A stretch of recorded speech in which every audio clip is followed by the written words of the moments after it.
So, finally, to summarize, the state space representation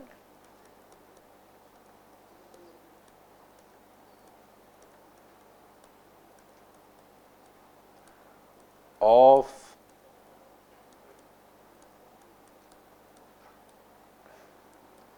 a CISO LTI causal dynamic system is going to take this form. Okay.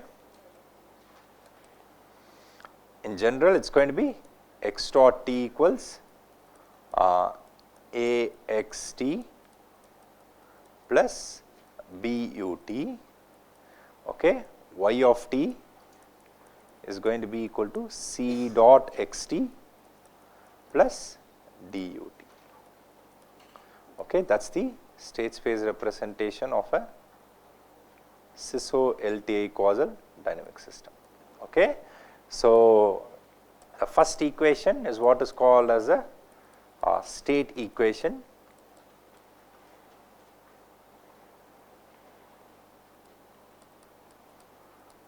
Okay, the second equation is what is called as an output equation. So we will see that typically when it's applied to practical problems, like when you measure y, some people will call it as measurement equation in estimation theory and so on. Okay, the output equation is also called measurement equation. Okay, so yeah, we will use the general terms. Okay, so this is the state equation, output equation. So please remember once again, the output, state equation is a vector ODE, right? But it's a first order ODE. Okay. And the output equation essentially relates the output to the state variables. So you can see what has happened here, right? So in the transfer function representation of the mass spring damper system, what did we do? We directly took the Laplace of the output to the Laplace of the input as 1 by ms squared plus cs plus k, right? You give me any input, I can directly calculate the output. Here what has happened is that, yes, we are given an input. What we do is that we first solve for the state variables, which in a certain sense characterize the internal dynamics of the system, okay, and then get the output from the state variables. Okay, so it is a two-step process, okay, as to what we are doing. So for that reason, like the transfer function representation is also what is called as an external representation of the system, okay, because it directly relates the input and the output. The state space representation is what is called as the internal representation of the system, okay, or represents what is called as the internal dynamics of the system, okay, because we go through the state vector. Okay, so that's what we are doing in the state space representation. So what is the significance of space? State space, okay, because you are going to have a vector as a state variable, right? State vector, right? So you are essentially going to the space of state variables, right? It's a vector space. Okay, so that's why it's called a state space representation. Okay, it's a space of state variables. Okay, yeah. So that characterizes the system. Okay, so and typically the set A, B, C, D is what is called as a realization of a system. Okay.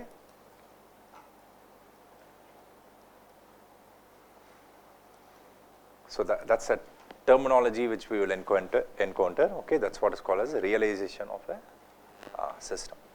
Okay, fine. So now, similarly, the state space representation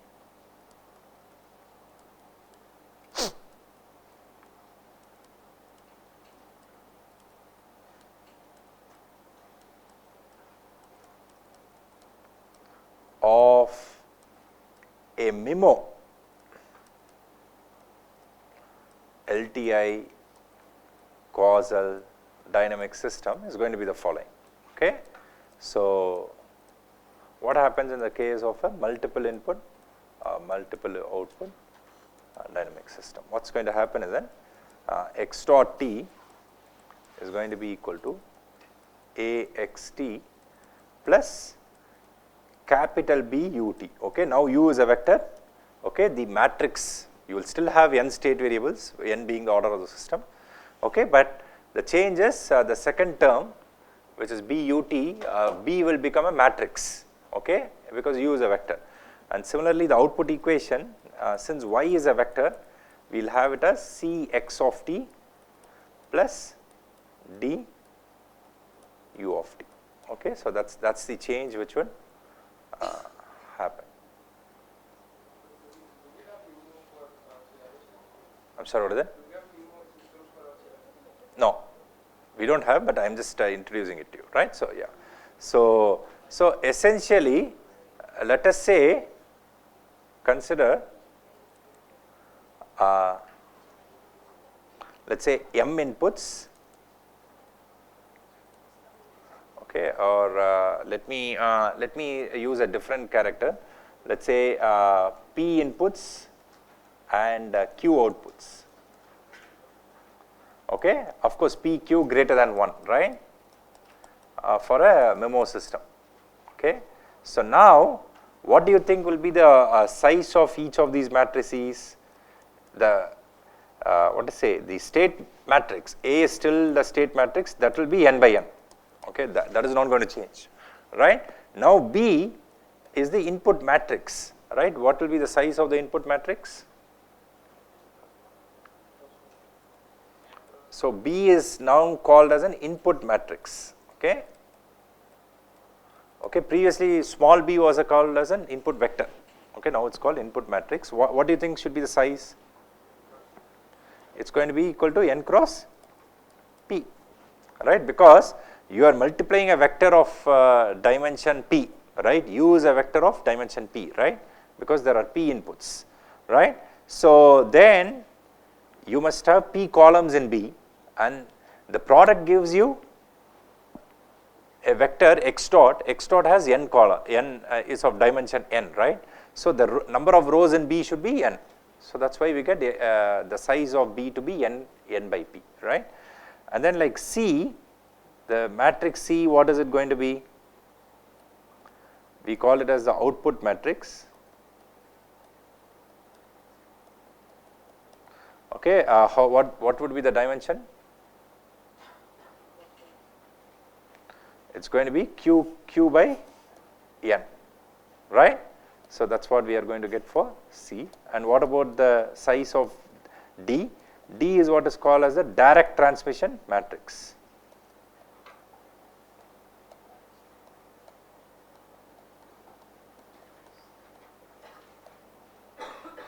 What is the size of D now? It's going to be q by b, q by p, right? Because please note that D is multiplying U, right? U's dimension is p, so it must have p columns, and it is mapped to Y, which is whose dimension is q. So D must have q rows, right? So then in the memo domain, right, the matrices A, B, C, D form what is called as a realization. Okay, here we don't have the issue of notation of C and C transpose. Okay, so the matrix is C, that's it. Okay, so only in the CISO case, depending on how you wrote, depending on which school of thought you followed for notations, you write either as C dot X or C transpose X. Okay, here it's just Cx, that's it. Okay, no problem. But anyway, I just wanted to introduce it to you so that like you are aware of what happens in the case of a memo system, right? Now, to summarize, so if you look at our class of systems, right, LTI, causal, dynamic systems, right, once we get the model in the form of what to say, let's say ODEs, linear ODEs with constant coefficients, right, we do two things, right? So let's say if we apply the Laplace transform,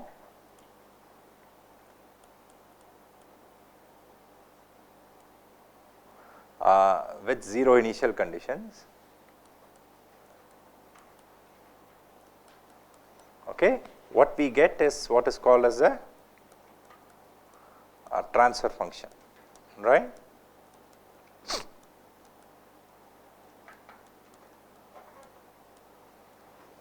Representation.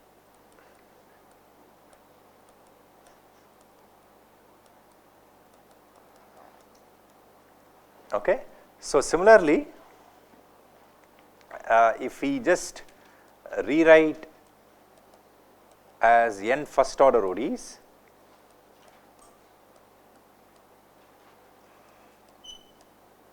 okay, we get what is called as a state space representation, okay, just from a bird's eye viewpoint, right. So,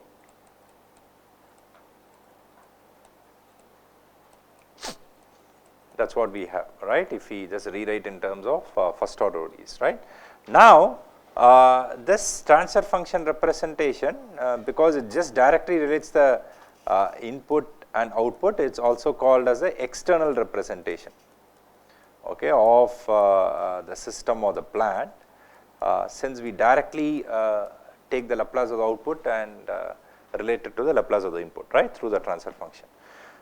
So, here since we first go through the state vector and then to the output, right, we call this as a internal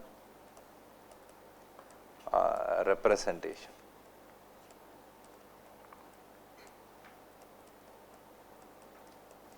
Okay. So, the second important point which we need to realize from our perspective is that we do analysis in the complex domain, right, as far as the transfer function representation is concerned, right, because S is a complex variable, right. So, as far as state space representation is concerned, the analysis is done in the time domain, okay. So, we essentially stay in the in a domain of real numbers, right, and then do the analysis, okay. So, of course, I can write many other identifiers, but as of now, like these distinguishing characteristics are fine with us, okay. So, that is something which we need to remember, okay, regarding the transfer function and the state space representation. As I told you, this course is about transfer function representation, right.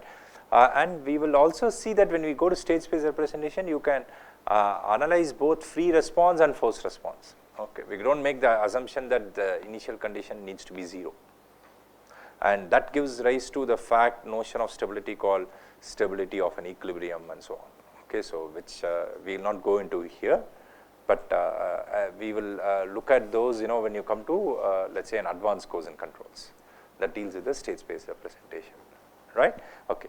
So, this is essentially something which I want to introduce. Now, let me essentially show you what is the equivalence between the transfer function and state space representation. Then I will leave you with an exercise to do, right. So, so essentially, are there any questions till now? External representation, because in the transfer function representation, what do we do? Let us say I take the transfer function P of s, you give me an input u, I just multiply P of s with u of s, and then I get y of s, right. I directly map the input to the output, okay. So, in a certain sense, I am looking at the system as a big box, as a single entity, I give the input and I get the output, right. But in the state space, what happens is that we essentially give an input u of t, that essentially first gives me x of t, because you integrate the state equation to get x of t, then you use the output equation to get y of t, right. Oops, what happened? Okay. So, that is in turn used to essentially get y of t. So, what people will say is that, look, like you internally you have a state vector, this is just a visualization, and the input and the output are related through the state vector, which characterizes the internal dynamics of the system, okay. So, that is why it is called as the internal representation, okay, of a system. That is the terminology. I'm sorry, what is it? We can also say that P of S characterizes the internal. Absolutely. It is just like, it's just a representation. Okay, whether we are essentially, P of S has information about the dynamics of the system, obviously. Just like the state vector will have information about the dynamics of the system, P of S also has information. Okay, and of course, one important point which plays a critical role later is that the transfer function representation for a given system, once you fix the system on the governing equation, it's unique, but the state space representation is non-unique.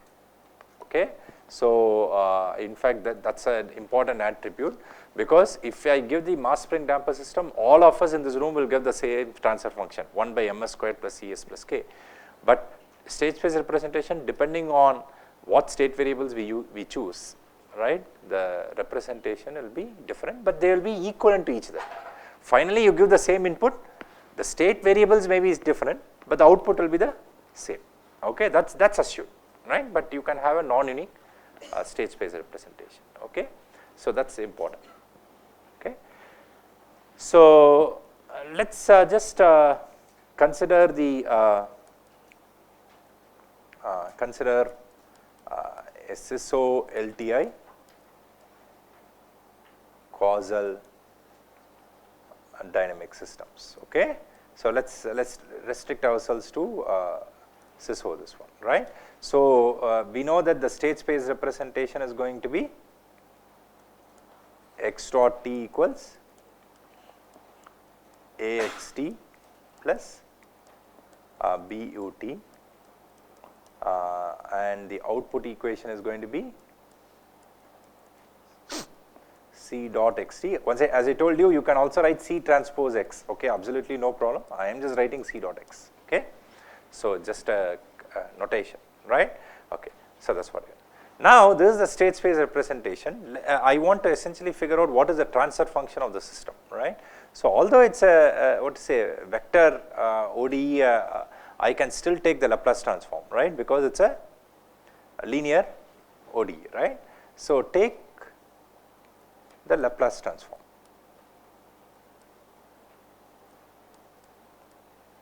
Okay, of this equation. So what do we get for x dot? It's going to be s times x of s minus small x0. That's going to be equal to a times capital X of s plus b u of s, right? That's what we get, isn't it? Okay, so let the initial conditions be 0. That is, we take x0 to be equal to 0, right? So what does this imply? S times x of s is going to be equal to a times x of s plus b u of s, right? So that's what I'm going to have. So x of s is common. If I take both terms to the left hand side, what will multiply x of s? I will have si minus a. See, I can write s minus a, okay, because a is a matrix, so I need to write si minus a, right? I being the identity matrix of dimension n, right? So that's going to be equal to b times u of s, and assuming that the inverse exists, so x of s is going to be equal to si minus a inverse b u of s. Okay.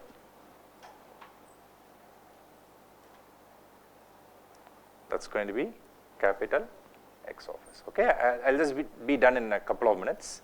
Okay, so similarly, take the Laplace transform of the output equation. So if you take the Laplace transform of the output equation, what are we going to get? We are going to get y of s is going to be equal to c dot x of s plus d times u of s. So this will give me c dot x of s is going to be c dot si minus a inverse b u of s plus d times u of s. So this would imply y of s is equal to c dot Si minus A inverse B plus D times U of S. Correct? So I am just doing simple algebra, that is it. So now what is the term within the square bracket?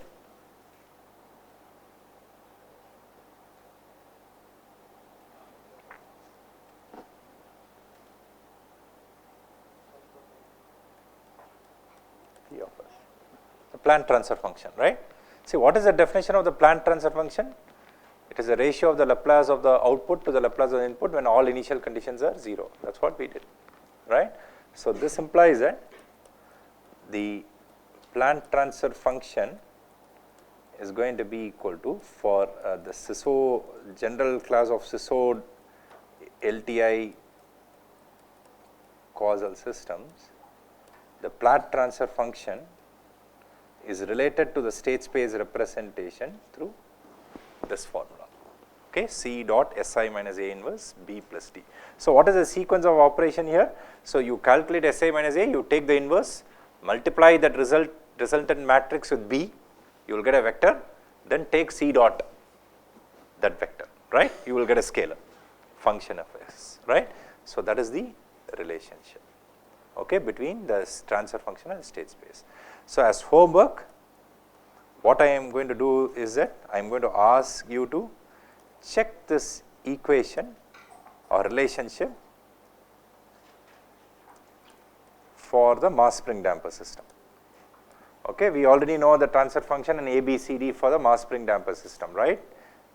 Correct? So please check it for the mass spring damper system, okay? And then another exercise, calculate the poles of the transfer function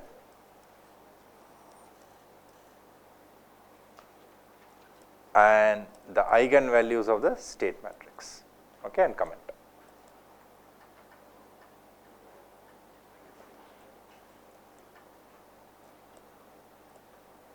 Okay, please do these two problems and then like we will meet in tomorrow's class and continue with the discussion, right?